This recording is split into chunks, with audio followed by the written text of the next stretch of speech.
Ah, it's you two again. I must say, you look a bit pale. Did you have trouble sleeping last night? A little. Perhaps if you had less on your mind, you'd be able to absolve yourself of such troubles. So what are you planning to do now? Catch up on some sleep? Or should I give you some time to rack your brain for a topic to discuss before I ask any questions? Although I must profess to being curious. Without child here, how do you plan on distracting me? Us? Distract you? A good one. But no, we were just here for a chat. Looks like you could have used some extra time to think. No matter. If you don't have any other plans, why don't you accompany me somewhere? Don't worry. I'll be sure to steer clear of any scheming children.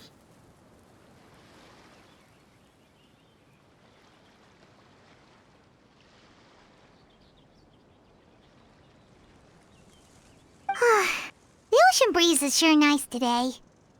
Children always think they can hide things from the grown-ups. But nothing gets past me. Least of all a little scheming. I think I'll let them have at it for a little longer. I can be very patient. Well, I'll leave you to think things over. If you're so inclined, meet me outside the Palais Mermonia.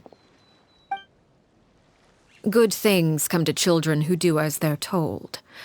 So I do hope you decide to tag along. If only for your friends' sakes. What should we do? She clearly knows about everything we've been doing, and Paimon doesn't think it'd be a stretch to say she was...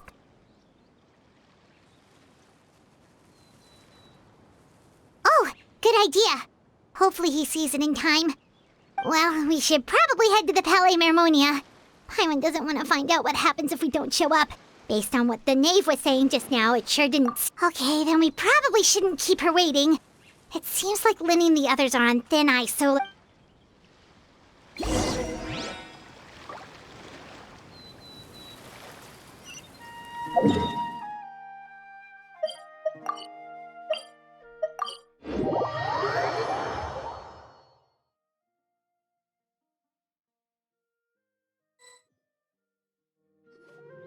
Seeing as we still have some time before my meeting, we might as well enjoy some pleasant conversation while we wait. I'm glad to see you get along with my children. Being surrounded by good companions is necessary for a child's development. You're not planning on doing anything to them, are you? I assume you're referring to Lenny, Lynette, and Fremine. Although, there's that situation with Filial and Nentoy as well. It appears quite a few people have been acting out lately. No matter. I'm not one to discriminate. All those who betray the house meet the same fate. There are no exceptions. Does that mean you're going to kill them? Oh, are you here to beg for their lives? I'm sorry to disappoint, but the rules of the house change for no one. In my organization, everyone is responsible for their own actions. But don't you care about them at all? They really respect you. They even call you father. You must feel something for them. Any organization in which feelings come before principles is one destined for ruin. The House of the Hearth is hardly an exception. You could say our principles are more stringent than most. Perhaps I can offer you this consolation at least. As our guests, you two will not be held accountable along with them. I would imagine Linny, Lynette, and Fremine will be able to keep their lives. As for Filial, Nentoy, and the others, I'm afraid there's little I can do. They can try to escape, but once you know our secrets, there's no getting out alive. But that's awful. Ah, you seem concerned. Out of consideration for my guests, I suppose I could turn a blind eye for a little longer. If Linny and the others manage to dispose of Claire V in the meantime, all evidence of their wrongdoing will be lost. In that case, I could hardly punish them for something I couldn't prove. If their efforts are unsuccessful, on the other hand, all will be held accountable. And the punishment will be severe. Of course. Oh, and here, I believe this belongs to you. Do try and keep better track of it next time. It takes a considerable amount of time to train a bird like this. It would be such a pity if you were to lose it. Permanently. Wait, where did you get that? Well, I'm afraid that's all the time we have to chat. Now, for the matter at hand. I asked you to meet me here because I have business at the Palais Mermonia. It has nothing to do with you, but I think it would be prudent for you to stick by my side for the time being. There will always be time later to run off and tell Linny what you've learned. Well, time to go. Looks like we wrapped things up just in time.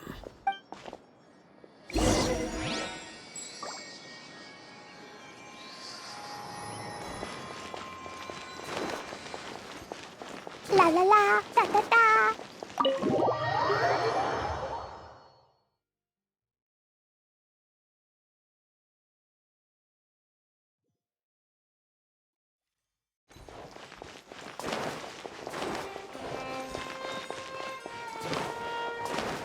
La la la, da da da.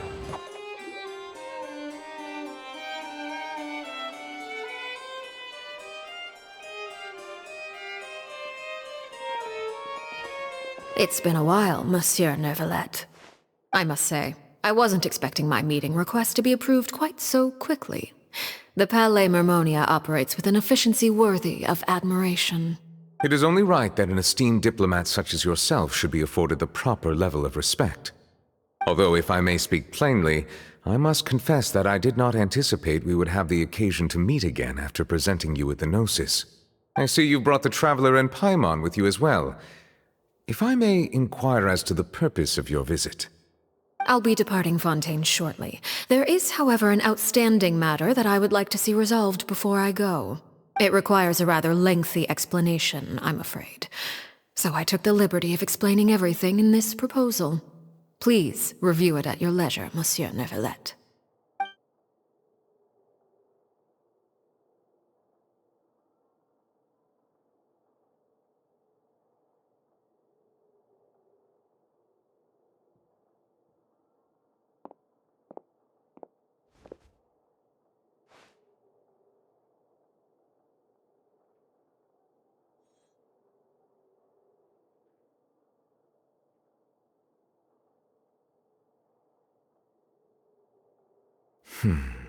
I understand your request. However, at the risk of causing offense, I must admit that I fail to see why you would wish for such a thing. I heard you have a certain fondness for water tasting, Monsieur Neuvillette, so allow me to use water as an analogy. A family is like a large body of water with countless rivers flowing in and out. As someone who watches over this system, I would hope that each river that flows from the source will eventually reach the ocean. Of course, objectively speaking, I know this is impossible. Most of the rivers will dry up along the way, disappearing into the ground and leaving nothing but a barren riverbed behind. Not all rivers are destined to reach the ocean, but I would not see their existence rendered meaningless. I believe the water that flows within them is simply meant for a different destination, like a field in need of irrigation. Or perhaps the glass of a certain water-tasting enthusiast.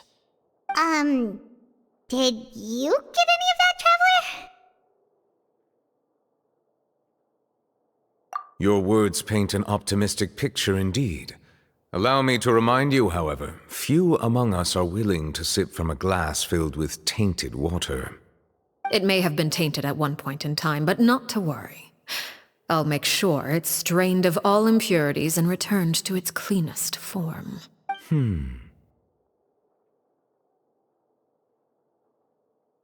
I seem to recall there being a transactional aspect to your proposal.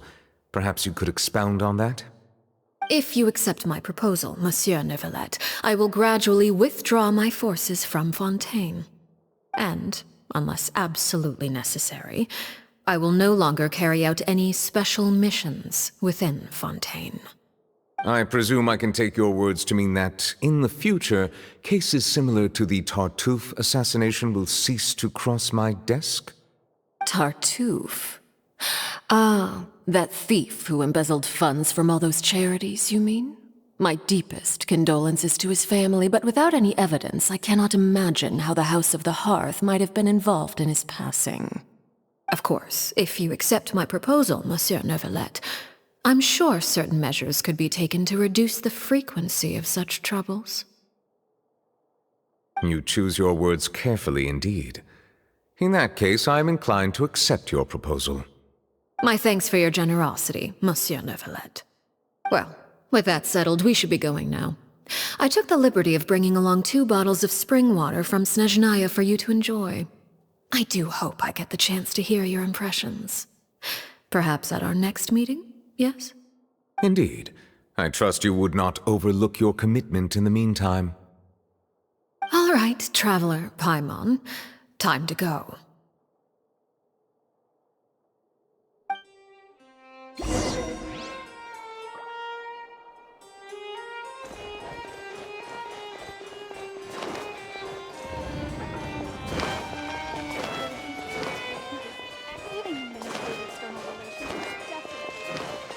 La la la.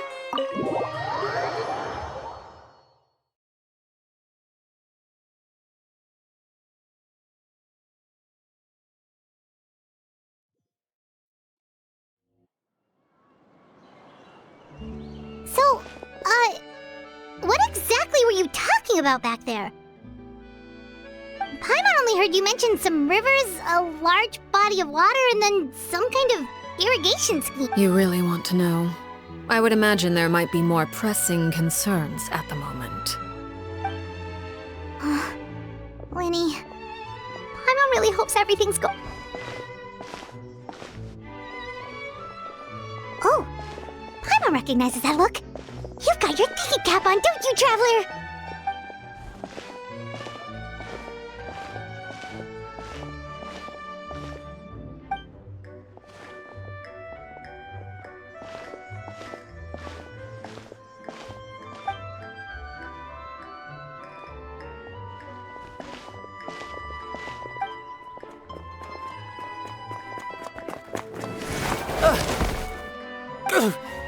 Oh, shoot. Are you all right? Oh, jeez. I'm so sorry. I was so focused on selling these papers, I wasn't looking where I was going. Well, let me make it up to you at least. Here, take this paper. On the house.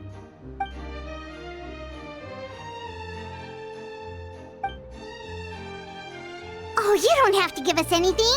Please, I want to. It's not like I'm short on supply. All the extras will be useless come tomorrow anyway. It's my fault, really. I was just trying to bring home some extra mora for the family, but I bit off more than I can chew.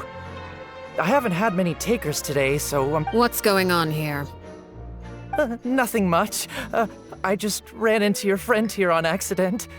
I should probably get going, actually, so... Hold on. Of course, I'm happy to compensate you with mora, it's just...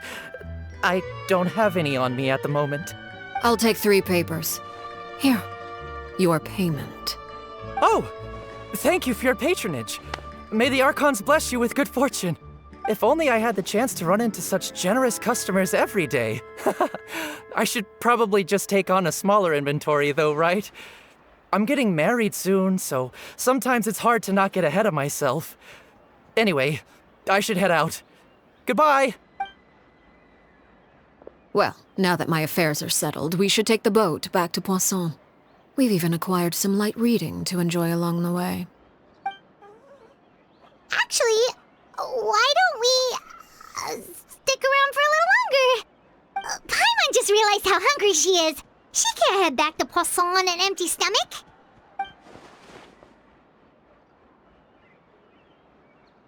It appears you two are under the impression that delaying our return will somehow alter the situation in your favor. I'm sorry to ruin your fantasy, but your efforts are meaningless. That being said, I could be persuaded to give Linny some extra time. I just have one condition.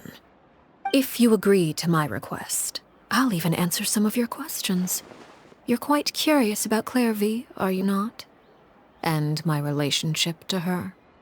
Wait, why are you being so generous all of a sudden? You're not gonna ask us to do something bad, are you? You overestimate yourself. You don't have the talent for bad things. Then what can you possibly... The most important consideration in a negotiation is that both sides receive something they want. Wonderful. Here it is. When the time comes, make the choice that you deem most appropriate in the situation, and lend your help to the House of the Hearth. Okay, sounds normal enough. But what do you mean, when the time comes? When is that supposed to be? That is for you to decide. Then we have a deal. Follow me.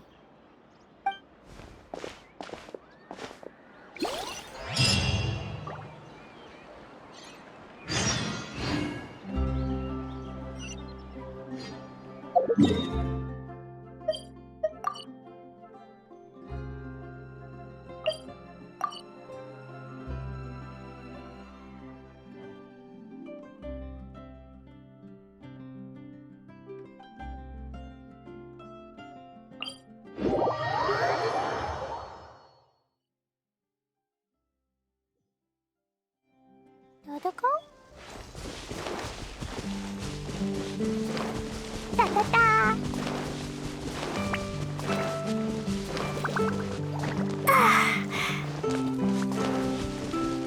Woo!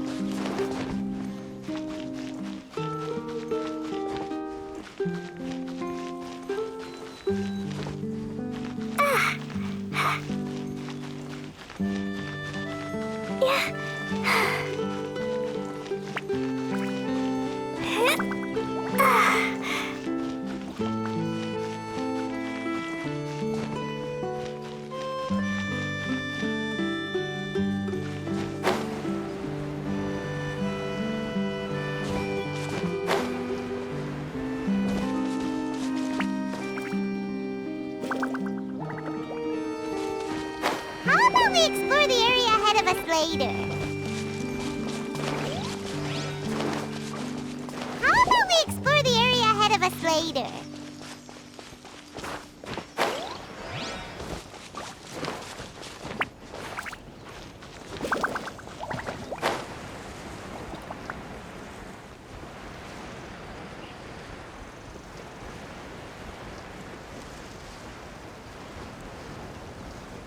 La la la.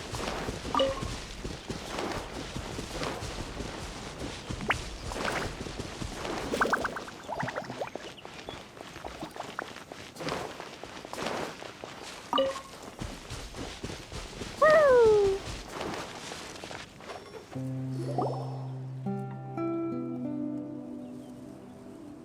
What is this place?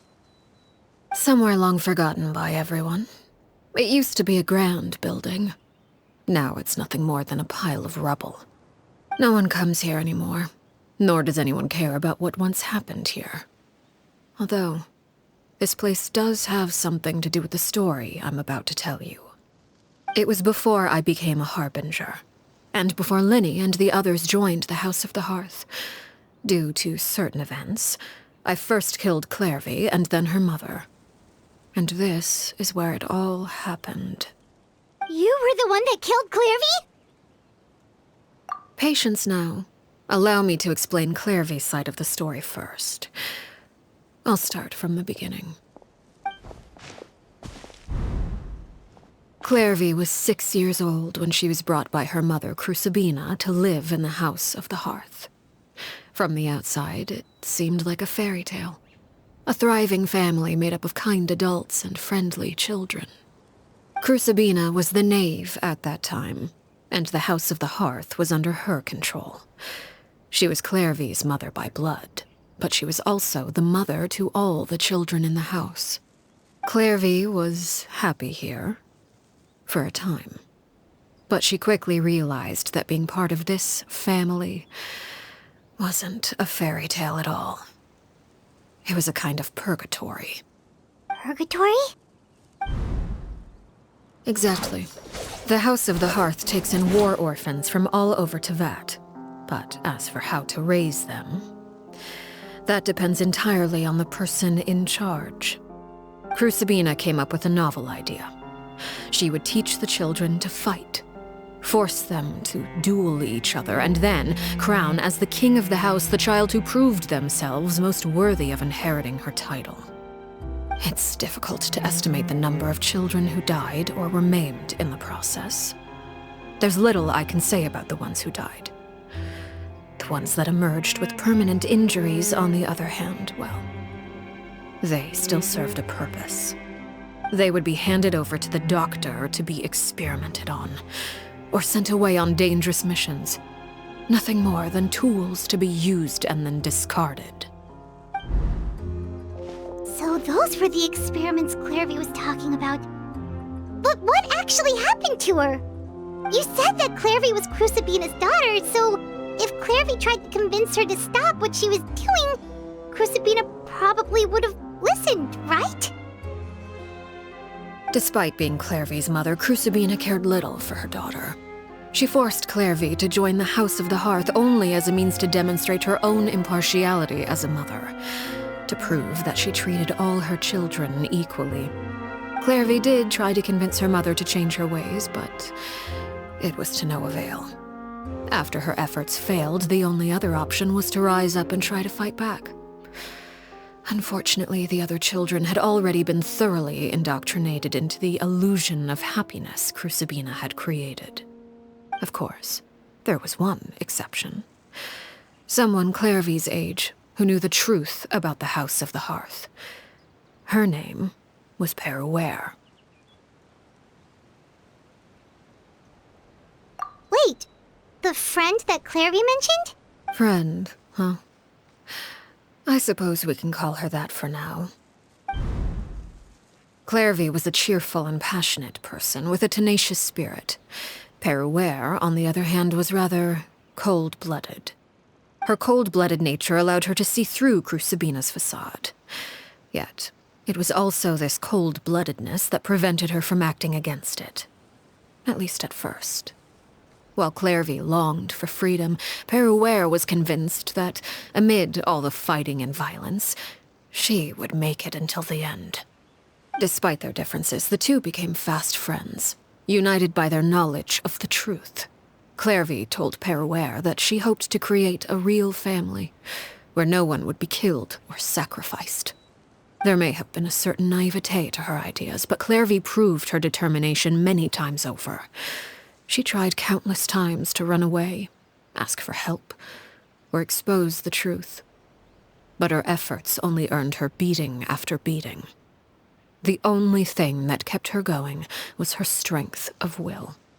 Even with her body racked with pain, she would still stand on her tiptoes and open the window at night. She and Peruere would look out at the moon together, a fierce longing for freedom shining in her eyes. But one day that light simply vanished. Oh no. What happened? Her hopelessness resulted from a culmination of things. 10 years had passed. 10 years worth of failure after failure. She and Peruere weren't children anymore, but finding any chance to escape still seemed as hopeless as ever. It was during this time that Peruere suggested a new plan.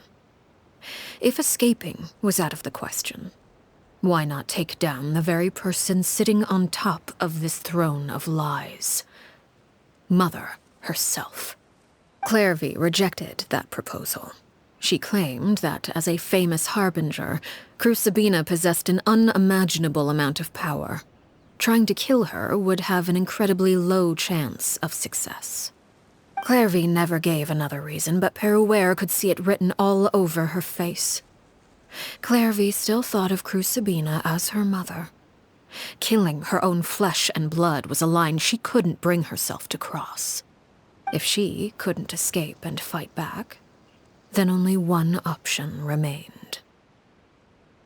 Precisely. Death was the only way that she felt she could be free. It happened during a duel. When she arrived at the dueling ring that day, her partner turned out to be none other than Peruere, the very person that had stood by her side all those years. It was a fierce battle. But ultimately, Clairvy decided to let Peruere end her life. From that moment on, Peruere's journey was one written in flames. When the rain finally came and washed it all away, there she stood, the sole victor in Mother's endless game of slaughter. A trail of corpses strewn across her path to success. It was the very result she had predicted 10 years prior. Even then, she believed she would make it until the end. She wasn't surprised by the fact that she emerged as Mother's undisputed heir. Rather, her success left her with an inexplicable sense of restlessness. She was unsettled. And there was only one thing that could quell that sensation. Perhaps you two would like to take a guess as to what it was?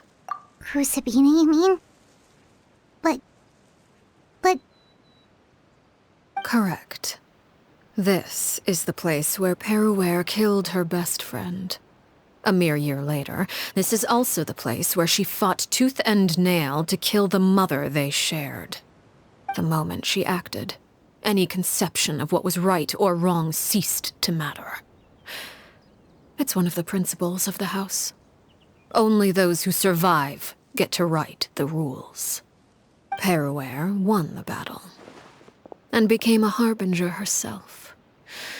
After which Her Majesty, the Tsaritsa, bestowed upon her a new name. Arlecchino. So the Perry Clairvy was talking about... It was you all along. You're Peruere. Arlecchino is just a name you got later. I left that name behind long ago. I must say, hearing it now does bring back memories. After I defeated Crucibina, the moniker of Mother died with her. I chose to forego the title she called herself, and even chose to give up my own name. I rebuilt the House of the Hearth under a new identity. Not only as Arlecchino, but as father. And that is where the story ends. Any more questions? Yeah. Based on what you just told us, Clairvy wasn't a little kid when she was killed. So the Clairvy we met... Was she really a spirit at all? I suppose you could call her an illusion born of flame. Her existence is like ashes to a fire. Something left over in the wake of blaze and ruin. You see, a certain power runs through my veins. It's not unlike a curse. My flames leave behind shadows of anything they consume. Of course, the chances of those shadows morphing into a sentient entity are exceedingly slim. Clairvy is a very special case. Clairvy died when she was 16 years old, but what emerged from the flames was her 6-year-old self. Her appearance wasn't the only thing affected. Most of her memories were lost to the blaze as well. Memory is a mysterious thing indeed. Losing a portion of your memories will alter your sense of self. Lose 10 years' worth, however, and it would be like living in the past. No wonder Paimon got such a weird feeling when we were talking to her. Perhaps I should put it this way. Clairvy is someone trapped in time. It may seem like she exists with us in the present, but she truly lives in the confines of her own past. So if all of that is true, then you must have known about Clairvy for a long time. Indeed. She's a rather volatile and unstable entity. Sometimes she would look after the children. She's even saved some of their lives. But other times, she would hide from me and become obsessed with revealing the truth about the house to anyone who will listen. Shadows don't have the capacity to learn or grow. Any new information they encounter is quickly forgotten over time. Your attempts to expose Clairvy to sunlight. They failed, yes. The reason is actually quite simple. In Clairvy's mind, the house is impossible to escape, and it is this very perception that traps her there. But no matter. All I have to do is kill her again, and all will be resolved. I don't anticipate so much as a single speck of ash will be left behind this time. Wait! Paimon can understand why you might want her gone, but isn't there another way? So what if she's trapped in her 6-year-old self? She's still your friend! At least talk to her first! It's too late for that. She broke the rules, and now she must be punished. That goes for Filial and Nantoy as well. She's had quite the effect on them. I hope you understand the difference between Crucibina and myself lies in our formulation of the rules, not our policy for enforcing them. Upholding the rules without question is a trait we both share, because that is how a household should be run. Is this really what you want to do? Whatever could you mean? Don't you want to say a proper goodbye at least? Whether as a killer or as a father, there are two things that must be avoided at all costs: anger and sorrow. Anger makes you impulsive. Sorrow causes you to waver. Well, it appears it's about time to proceed. Before we arrived, I told some of my well-behaved children to bring our troublemakers here by nightfall. I do believe I've kept my end of the deal. I gave your friends quite a bit more time. As for what happens now, we'll just have to wait and see.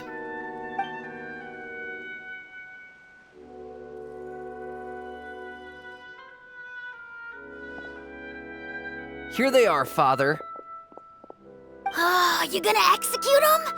Seeing something like that would actually be a first for me. Lenny! I'm sorry. I heard about how you helped buy us more time. But I still failed. I couldn't find a way to fulfill her wish. Huh? Are you...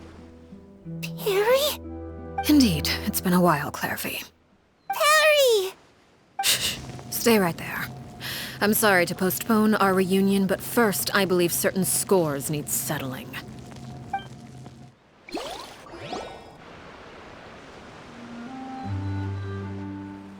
Father, let me explain. Out of my way. Father! You chose to conceal a threat to the house, and for that, you must be punished. Overall, however, I suppose your wrongdoing is hardly the most egregious of the bunch, so I'll deal with your punishments later. As for right now, the more pressing concerns are the traitors among us. By traitors? Do you mean us? Father, let me explain. We didn't mean to... Fultz, why don't you share what you heard? Yes, Father. Secret Midnight Meeting number 3. Participants, Filial, Nantoy, Sato, Toddy. Nantoy clearly said, if only Father wasn't the one who took us in. Sato added, I'm sick of this life. I just want to live as a normal person. Filial was the worst of them all. She called us crazies and said a bunch of mean things about Father. I did not! You're lying! Fultz is trying to frame us. It's not like I'm the only one who heard those things. After that, you and Toddy and a bunch of other people started talking about Clairvy. You were using all those things Clairvy brought up as an excuse to question Father. We're birds locked in a cage. The only way out is to destroy it. That's what you said, wasn't it? You little... You just want me gone, don't you? What did I ever do to you, huh? And you, Sheplo, have you forgotten who stood by your sickbed watched over you, and changed your dressings? Come on, let's hear it then. What's your reason for all this? You're wrong, Filial. We don't want you to die. You're our family. Liar. You wouldn't be doing this if that were the case. So why? Why have you backed us into a corner? We all live in the House of the Hearth. You know the type of work we do, Filial. A single betrayal can cost dozens of us our lives. It's not like it's never happened before. That kind of thing is hard to forget. That's why the House of the Hearth cannot tolerate any form of betrayal. Ever since we came to Poisson, you've had 7 secret meetings. A lot of the things you talked about really crossed the line. You've been spying on us for half a month? Wait a second. Now that I think about it, the move to Poisson was just a way to make it easier to spy on us, wasn't it? Because we were all in one place. You've had this planned all along. Filial, Nantoy, I'm sorry. I owe you both my life. I owe Claire V too. If it weren't for all your help after I got poisoned, I wouldn't be standing here today. If this were any other situation, I would do anything to repay that kindness, even if it cost me my life. But rules are rules. I'm sorry. My hands are tied. Why? Why? That's enough, Filial. We made a mistake, and we should own up to it. We broke the rules, plain and simple. And now we have to face the consequences. I'm sorry, Chaplot. Fultz. I'm sorry, Father. We accept our punishment. Chaplot, according to the rules of the House of the Hearth, how should these traitors be punished? All those who betray the house pay with their lives. And so it shall be.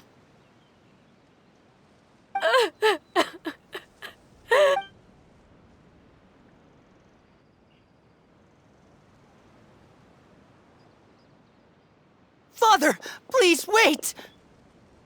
Something you want to say, Linny? Please reconsider, Father. What Filial and the others did, does it really count as betrayal? We all come from broken families. From the very first day we joined the House of the Hearth, we wanted nothing more than to make it a real home. But the truth is, none of us know what a real home should look like. I'm not saying I have all the answers. All I know is this. Killing Filial and the others may uphold the rules, but doing so will only bring us further away from being a real family than we've ever been. So please, Father, please reconsider. I agree with Linny. Father, please. Linny, you... I also agree with Linny. An order once given cannot be rescinded. However, given the extent of your determination, I suppose we shall have to go about this a different way. Draw your weapons and face me. Our weapons? Father, are you referring to a duel? Precisely. The rules of the house will not be altered. Traitors must be punished. However, resolving disputes with a duel is also one of our rules, one that also applies to me. Demonstrate a sufficient showing of strength, and I shall offer a concession. Wait. Beat Father in a duel? Impossible. Father is way too strong, even for Linny.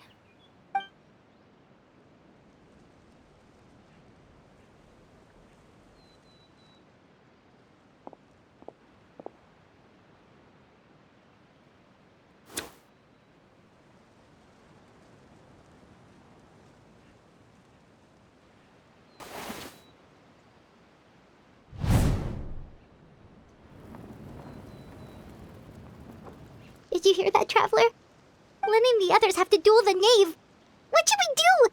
Can they really win something like that? If they lose, those people from the house are really gonna be executed.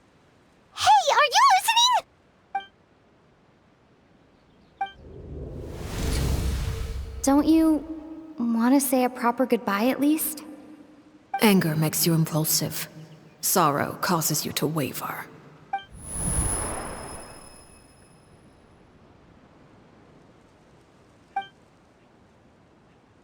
Oh. Looking at that expression on her face, she seems really serious about this. Guess that means there's no chance she's throwing the duel on purpose, huh? When guests are around, families are often on their best behavior. And any disputes are less likely to escalate. When the time comes, make the choice that you deem most appropriate in the situation, and lend your help to the House of the Hearth. What's wrong, Traveler? Hey, where are you going? Traveler?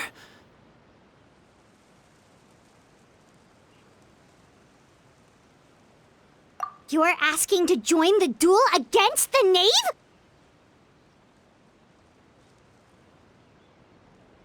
I'll allow it. We do have a ready-made dueling ring at our disposal, after all. All I would advise is this. Keep a firm grasp on your weapon, and give it your all. Any less, and you may just lose your life.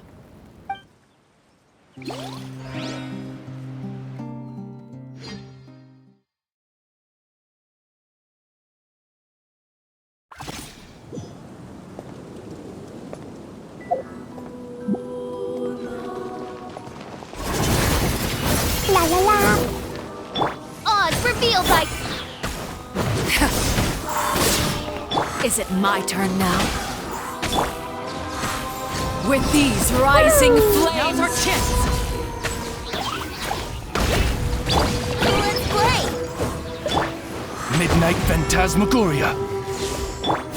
Wind, hear me. My turn now. Let's play!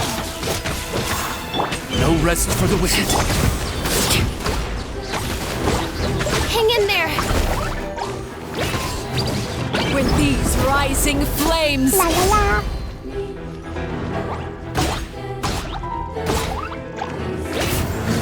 La la la! Closer now. Woo! How amusing. I really have to draw my blade.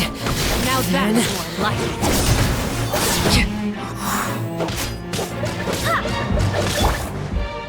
With these rising flames... Is it my turn now? Watch out for Father's movements! I summon thee! La la la! Spare your energy. Running is of little use. Have a taste of purgatory. Father's even stronger than I expected. Look at you. Trapped like a bunch of helpless animals. Is it my turn now? No rest for the wicked. With these rising flames... Pace yourself! I swear by my sword! Closer now.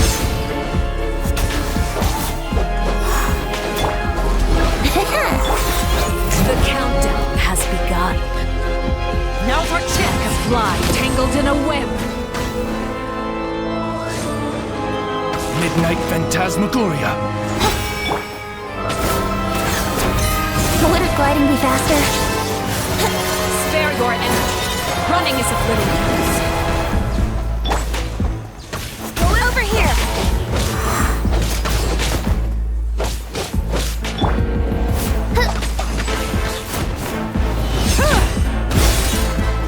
By royal decree!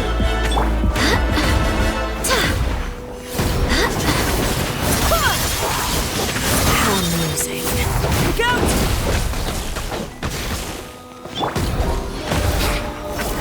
Not bad. You've proven to be a worthy opponent after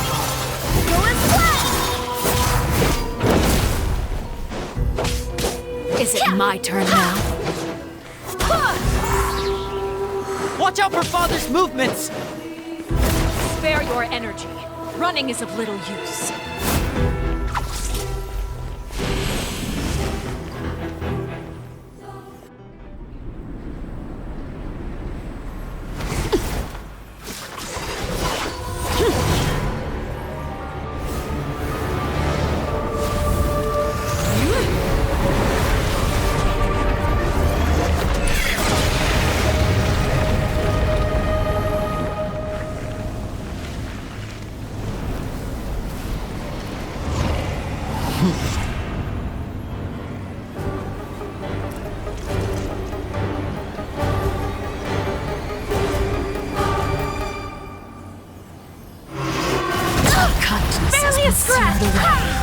My blade is all that remains. Barbados, guide us.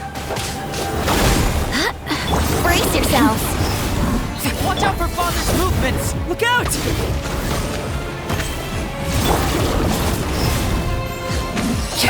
That really hurt! Pew! Ducky, ducky, go! Go and fly! Now's our chance! Over here! Let's see how strong your resolve truly is. Let's play! By royal decree! The sun and moon have set. Watch out for Father's movements! Look out! Who's next?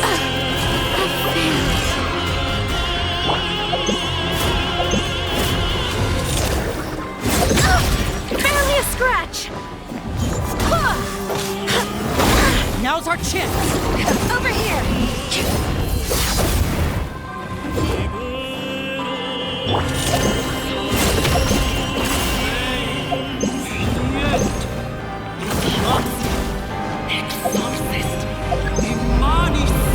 Here we go! Watch out for Father's movements! Your punishment made manifest.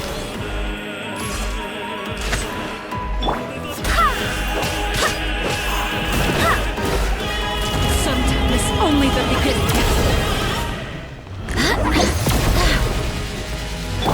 Oz, reveal thyself! Now's our chance! Over here!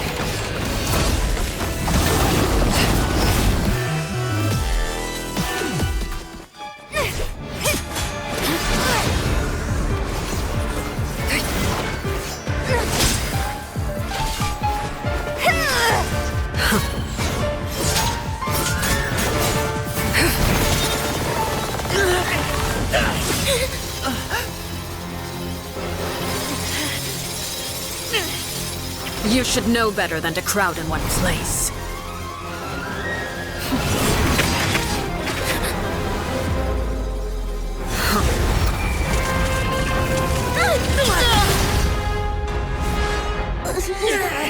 Oh, I know.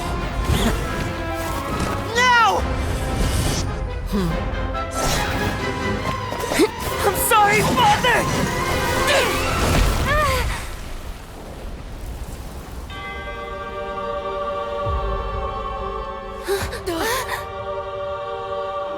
Sorry for what? This pitiful excuse for an attack.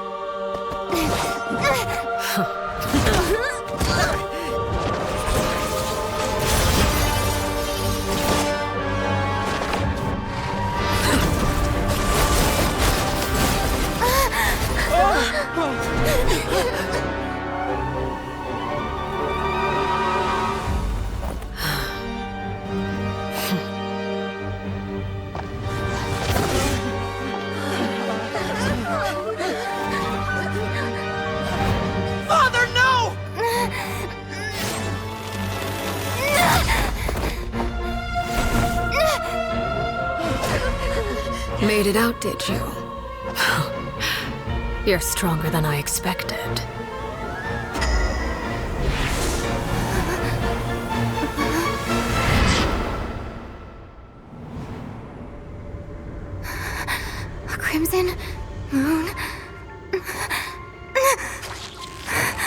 can't move.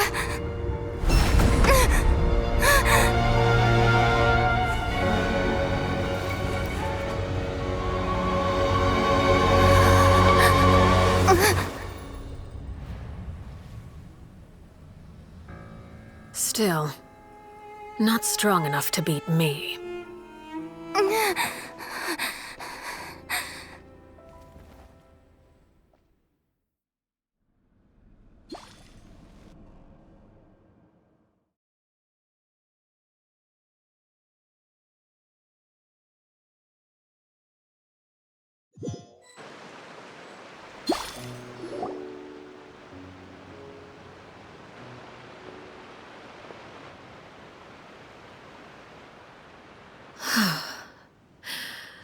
I believe we can end things here. It's not often that we get to enjoy the company of guests, after all. We wouldn't want things to get too out of hand. Brother, are you all right? Lenny. Given that I am the victor of this duel, as agreed, the punishment stands. No! I never thought things would end like this. However, everyone involved in the duel demonstrated a remarkable level of strength and determination. In light of this, I'm prepared to change the method of execution. Elwar, the bottled flames I gave you for safekeeping. Do you still have them? Yes? I wasn't sure what they were for, but I've kept them super safe. I didn't lose a single one. Wonderful. Then, in just a moment, I'll have you administer them. Bottled flames? Indeed. They're the product of a secret experiment. Under certain special circumstances, flames can be extracted from my person and preserved. Once ingested, searing pain will spread across every inch of your body. No harm will come to you physically, but your memories will be burned away. If you can withstand the pain. When you awake, you'll have forgotten everything you know about the House of the Hearth, and will be expelled from the organization. In other words, administering this concoction will kill the version of you that grew up in the house, and give you a new identity.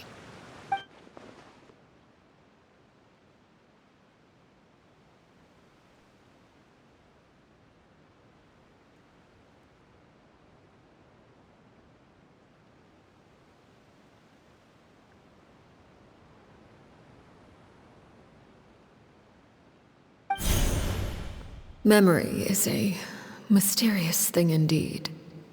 Losing a portion of your memories will alter your sense of self.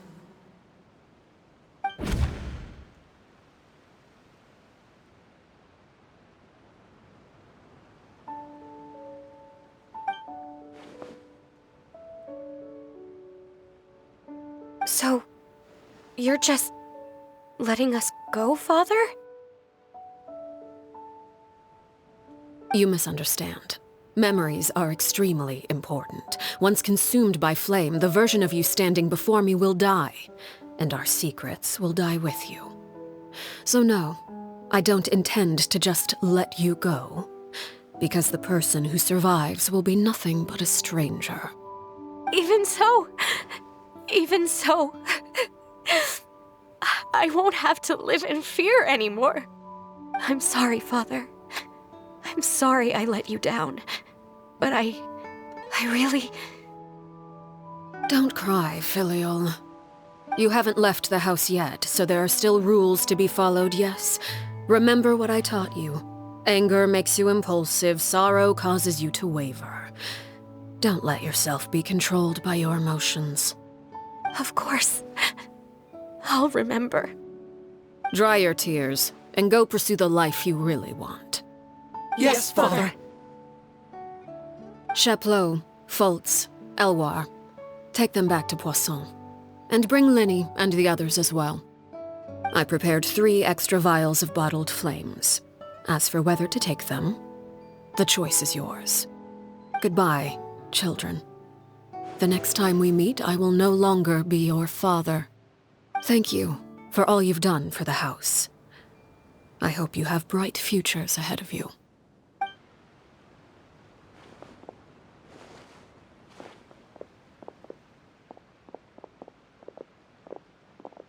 Father.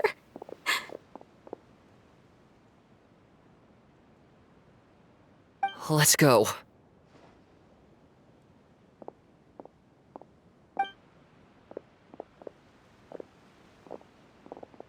Here, grab my arm, Lemmy. I'll help you walk back. Thank you.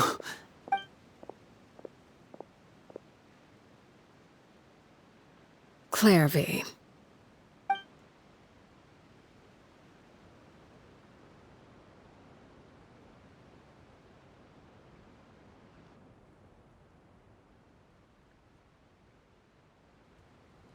Can we talk now? I've been waiting for a super long time. You really are Perry, aren't you? I haven't seen you in so long. How come you're all grown up?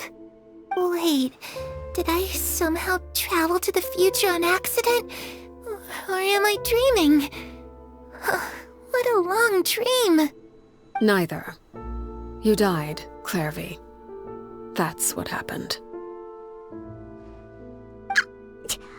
You could have at least sugarcoated it a little. Look, she's done speechless. Oh. Okay then. Huh? That's it? You accepted it just like that? Yep. If that's what Perry says happened, then I believe her. Perry wouldn't lie to me. Plus, I don't really need to know why I'm like this. I'm more curious about what happens in the future. If you're a harbinger now, Perry, that means Mother is gone, isn't she? Can you tell me about it? I want to know what happened to her. And to me. You never stopped trying to defy fate. At first, no one believed you. You could only vent your frustrations to the moon. In fact, you often sought comfort in the night sky. You wanted to see the aurora, so one night we promised each other we would go to Snezhnaya to see it together. Later on, you tried to run away, but you were brought back each time. Mother spared your life, but it wasn't out of kindness. Instead, she decided to make an example of you by slowly torturing you over time. That way, the other children would know what happens to traitors. Still, you never gave up. Mother hoped that through ruthless duel after ruthless duel, she would be able to crown an ultimate victor among the children she raised. But you called on everyone to unite, to fight to a draw in order to reduce casualties. Your efforts may have only delayed the inevitable, but still. You gave them hope. You tried everything you could think of, but every attempt ended in failure. Still, you never turned your sword on Crucibina, and you never turned it on me. On that gloomy day, you told me, "For the last 16 years of my life, I've done everything I can to fight for freedom. But now, I realize that the only freedom I truly possess is the freedom to choose to die." I never imagined I would say something like that. I must have been feeling really worn down. But somehow, I still think I understand. According to Mother's plan, only one of us was going to make it until the end. And I always hoped that person would be you. If I could do it all over again, I still don't think I would make a different choice. Even when I first met you, I knew you'd be able to do what I couldn't. Is that so? Even now, I'm not sure I truly understand what kind of freedom you were trying to pursue. But as the head of the House of the Hearth and as the children's father, I've tried to give them the most basic of freedoms. The freedom to choose their own fate. It's something I discussed with the Eudex of Fontaine. The children who want to leave the house will have their memories wiped clean of all secrets pertaining to the organization. In return, they will be allowed to live a normal life in Fontaine without being prosecuted for their past. Of course, I won't simply hand freedom to them on a silver platter. They have to fight for it and prove themselves worthy of it. Only freedom that is earned has true value. That's more than enough. That's exactly the kind of life I was fighting for. You know, Perry, I think you're a pretty amazing king, and a really great father, too. I'm really happy that you're the one who took over the house. I guess I do have one regret, though. I still haven't seen the outside world. Well, it just so happens that our dear guests over here have been to many nations and traveled to countless places. Perhaps they would be willing to tell you what the outside world is like. Really? Of course! We've traveled all over the place. We've got so many stories, we could probably talk your ears off for 3 days straight!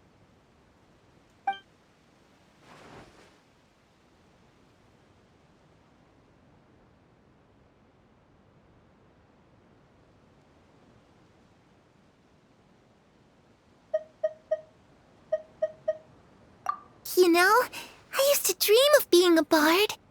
Playing the lute while singing into the winds of freedom. Even if there was no one there to listen, I would have continued to sing no matter what. Ah, that's where Mora comes from. I never knew that before. If I had some Mora, I would buy 3 new dresses. One for me, one for Perry, and one for Mother. It's just too bad Perry doesn't like wearing dresses.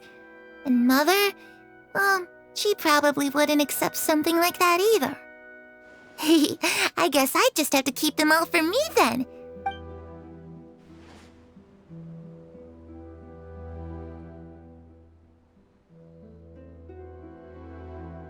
Those yokai you mentioned, what do they look like? I once saw a drawing of this one guy with horns on his head and a super scary face. Are there any yokai like that?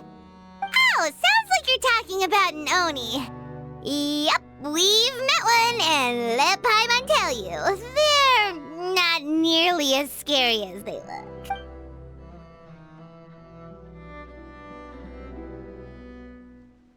I was always too afraid to skip Mother's fighting lessons. But at the academia, I bet you could do all sorts of secret things in class. Things that have nothing to do with studying. I'm just kidding.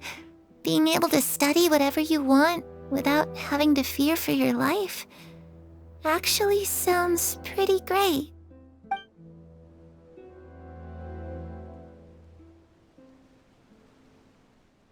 The situation was super dangerous. Lenny and Lynette were accused of committing a crime, and they were going to have to stand trial at the Opera Epicles. Oh no, that must have been hard for all of you. What happened next? Don't worry, we were able to turn the situation around super quickly, all thanks to Detective Paimon, of course. How'd you do that? Come on, tell me. Okay, so it was like this. After the failed magic show, we rushed to the scene and...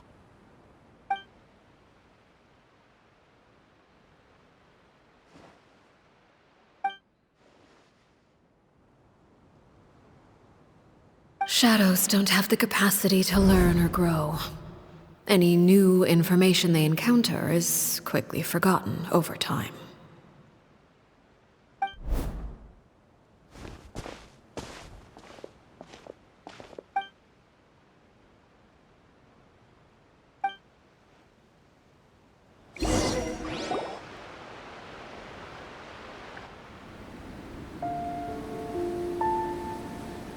Clairvy, you've worked tirelessly from the shadows to overthrow the House of the Hearth.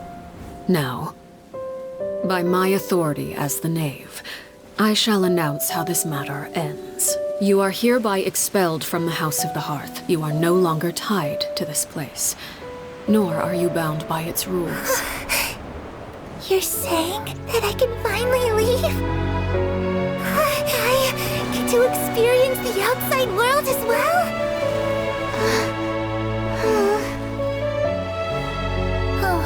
almost forgot. There's no getting older for me. Still, seeing who you grew up to be makes me really happy, Parallel. Take care of yourself.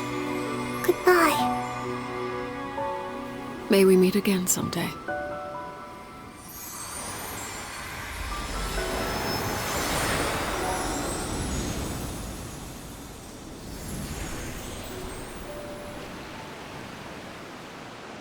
Clairvy.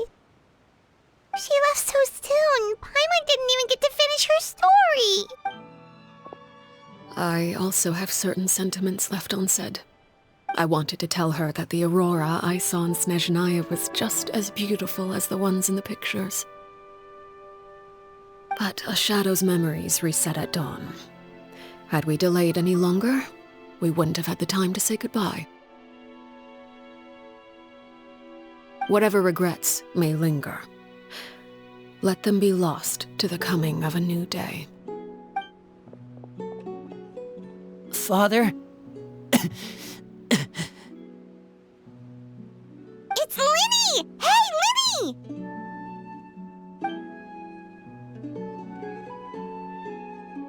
What is he doing back here? Let's go check it out.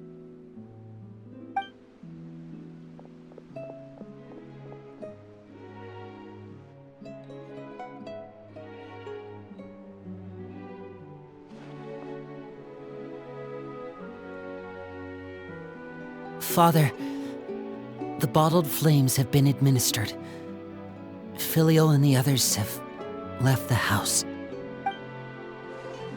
And you? What have you decided? Thank you for giving us that choice, Father. But we never wanted to leave the house. It's the only home we've ever known. Lynette and Fremine feel the same way. They're recuperating back at the Hotel Pt.3. But I decided to come back and tell you where we stood. I'm sure you're well aware of the expectations I have for you. I want you to follow in my footsteps and become the next king of the house. Yet you seem to have different ideas. I must admit, I'm rather surprised by your decision to stay. There's nothing wrong with choosing to live a quiet life. Leading this organization is a heavy responsibility, one not so easily carried by someone forced onto the throne. I just never understood what you saw in me. What made you believe I was deserving of that throne? You're brave, talented, and, most importantly, you cherish your family. You would do anything to protect them, even if it costs you your life.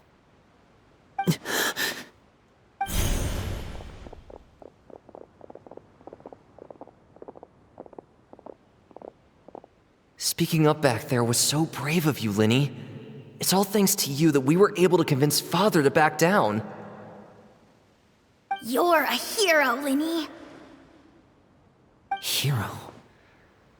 Father is the real hero. Had Father gone all out during the duel, there's no way I would have walked away with my life. She must have had it all planned from the beginning, from the very moment she suggested a duel. I'm not deserving of that title. I'm not strong enough or smart enough. You're wrong. In my opinion, all you need to be deserving of the throne is conviction and the necessary strength to act on it. We may have different ideas of what it means to be a family, but you can hardly be said to lack conviction. What you truly lack is strength. For someone of your talent, though, that's something that will come with time. Even without that strength, you still chose to face me in a duel, even though the odds were stacked against you. That capacity to honor your convictions is what I truly see in you. Father. No one knows what the future holds, what tragedy or triumph may be in store. Being at the head of this organization requires the strength of will to face whatever comes. Caution will only hold you back. If reaching a certain standard were required to go after what you want, I would never have succeeded in killing my predecessor. Back then, there was still a considerable gap between our abilities. Strength may decide the ultimate victor, but those who let a lack of strength dictate their decisions or undermine their convictions will never be worthy of the throne. I understand, Father. Thank you. Children must grow up to surpass their parents. Only then can a family continue to flourish. The road ahead is not an easy one, so I'll ask you one last time. Are you certain you want to stay? You've done so much for me, Father, and that kindness must be repaid. Plus, with Project Stuja at hand, there are many dangers ahead, and I, for one, don't intend to back down. Protecting my family at all costs. Then you're welcome to stay. As for Project Stuja, you need not be too concerned. If those cowardly businessmen and heartless dignitaries try to take us down, I'm prepared to teach them a lesson. Having members who longed for the light was our organization's last weakness. With those members no longer among our ranks, the House of the Hearth is like a spider hiding in the shadows. We need only wait for our prey to come to us.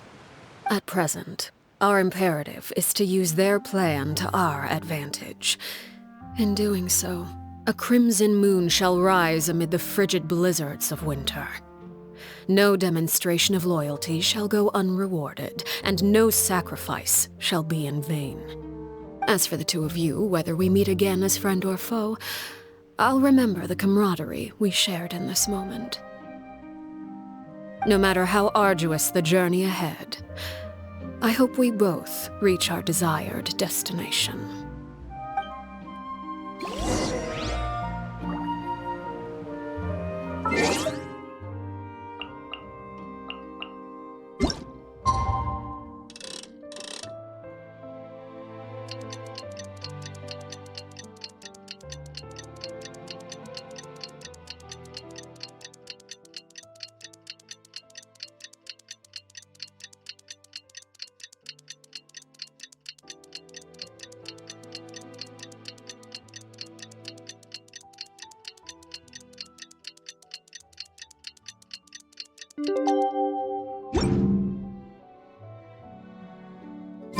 I do worry. Didn't Linny say that Lynette and Fremine were recovering at the Hotel Pt.3?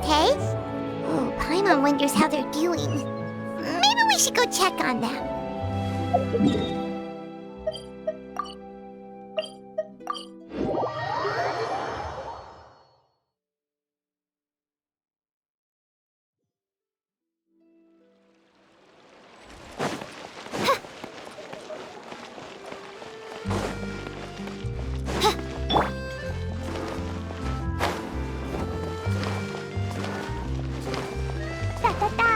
La la la. Woo!